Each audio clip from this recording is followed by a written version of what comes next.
Myslíte si, že muselo dôjsť vo VOP Nováky k takej situácii, aká je tam dnes, že je vlastne firma v reštrukturalizácii po neopatrnom vyjadrení pána Galka, že štát o túto firmu nemá záujem, kedy sa vlastne zišli všetci, ktorým VOP dlžili aj malé sumy a dostali vlastne firmu do neriešiteľnej situácie?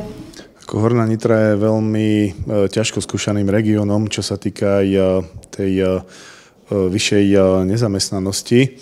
A ja si myslím, že každý podnik a vrátane aj vojenského pravárenského podniku v Novákoch má čo povedať do tej zamestnanosti. A my sme sa snažili, aj keď sme my boli vlastne vo vláde, tak aj potom nešťastnej udalosti, ktorá sa tam stala, tak sme sa snažili tú zamestnanosť udržať. Štát cez rezort ministerstva obrany dal do tohto podniku veľmi veľa finančných prostriedkov, aby sa vlastne po tej havárii tento podnik znova rozbehol a dostal na kolená. Ako hovorí aj bývalý ex-minister Galko, že my sme toto robili populisticky a tak ďalej. Vôbec to nie je pravda. Populistické by to bolo vtedy, kebyže urobíme podobne, ako sa spravil Černobyl, že sa zalial betónom. Som tu kľudne mohol poslať vtedy vrtuľníky a zaliať to celé betónom a povedať dosť, nebude tu žiadna zamestnanosť. To bolo možno najjednoduchšie, ale my sme sa vybrali tou ťažšou cestou a ešte raz poviem, že pre región Hornej Nitry naozaj každý takýto zamestnávateľ je veľmi dôležitý.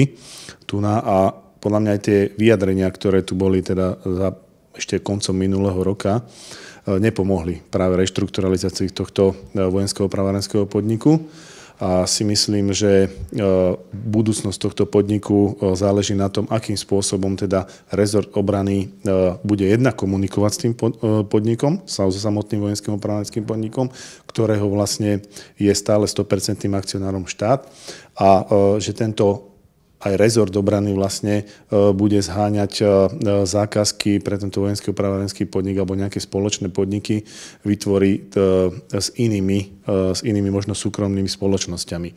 My sme sa snažili aj vlastne za našej vlády sme nerobili len zákazky z ministerstva obrany, a nežil tento podnik len zo zákaziek z rezortu obrany, ale tento podnik si hľadal naozaj trhy aj niekde inde a zákazníkov inde.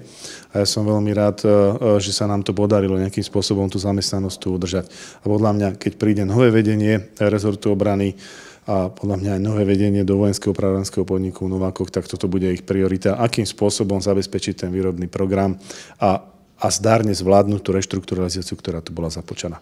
Má teda VOP budúcnosť, pretože tí ľudia sa oprávnene pýtajú, že ako je možné povedať, že to budúcnosť nemá, keď v susednom Česku sú minimálne 3 veľmi prosperujúce firmy, ktoré robia elaboráciu.